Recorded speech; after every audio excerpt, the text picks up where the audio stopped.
Small business. There's those that can, there's those that do, and there's those that talk too much. She doesn't talk, she just does, building a fabulous business in the celebration of New York and Fashion Night Out. Rebecca Minkoff here with us today. Did you get any sleep last night? No. It's great. Saks Fifth Avenue, what was it like last night as you were the star of their show with your event there? It was like a big party. It felt like Christmas or New Year's or something. When we walked in, I saw a line around the corner. I said, "Who is this for?" And it was for our braid bar. It was for us. It was fun. It's how many years' work? How long have you and your brother been doing this? 6 years. Okay. I wanted you on because we talk about small business. Many people that contact me worldwide, you're in the tough, it's brutal. It's like being in the music business, except you get voted on every day. What's your biggest headache in fashion design as a small business person? I think our biggest headache is bringing newness to the market every month. I think people want to see... Is this newness over here? It looks very expensive. Victor, bring up this newness. Is that newness? We do new colors and new styles every month. That's our really popular affair bag with studs. That's the affair bag. That's the one we talked about yesterday, yeah. Yeah, right. But we've updated it and made it even newer. Where are the bags made? They're made in New York City and overseas. So you're employing people in New York City actually making things. Yes. We call it, what's within the small business idea of working in New York City, what's your biggest challenge? Is it retaining employees? Is it the usual grind of small business? Is it getting better talent?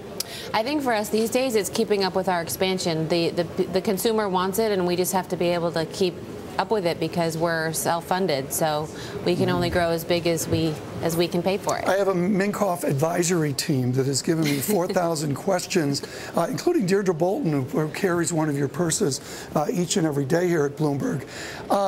Man Repeller. Yes. Which they recommend anybody ever around me. What is Man Repeller? So her name is Leandra. She has a fantastic blog, and it's all about dressing, and the theory is women usually will dress to impress other women, and sometimes that repels men.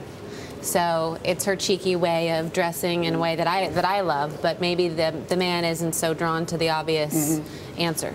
I think of my vast fashion knowledge like Devil Wears Prada. It's a business, and you got to get it out there. How do you get in the magazines? You get a really great PR team or a PR person. I started with one girl she worked out of an accountant's office, and she just hit the phones and started pitching my product. Here's something new I'm told. One of the Minkets is in my ear telling me what to do. What is this? So this was an exclusive clutch.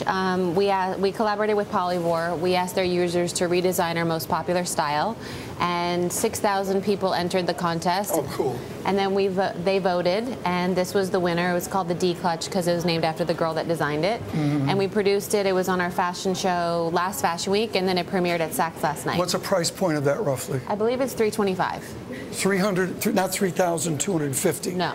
325. That's right. Getting that price point right is critical. I mean, this is microeconomics. You got to nail the right price point, right? Yep, and the sweet spot these days is $195 to $395. So that's the price point we like to be in. Who's your idol in all this? When you think of, you've got the accessories and all that, but is there someone that you wake up every day and think about from the years back that had that fun that you have in your brand, but the seriousness as well?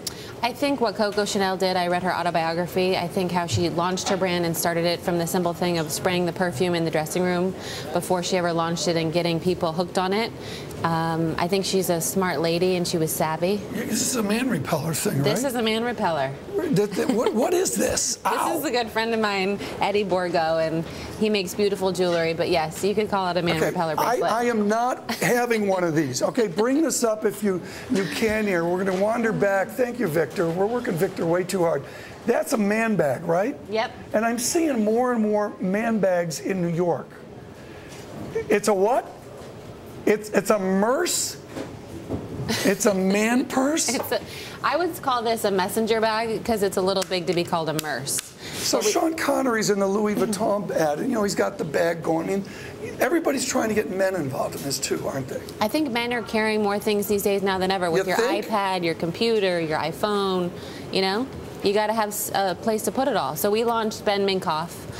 It's named after my grandfather last year, and the men love it.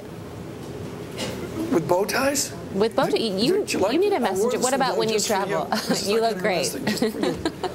Okay, what's this one? One last look here. What are we looking at here? That's more of a merce. I would qualify it as that. That's more of a handheld satchel for your fashionable, dapper dude. Well, congratulations, particularly, how big's your payroll?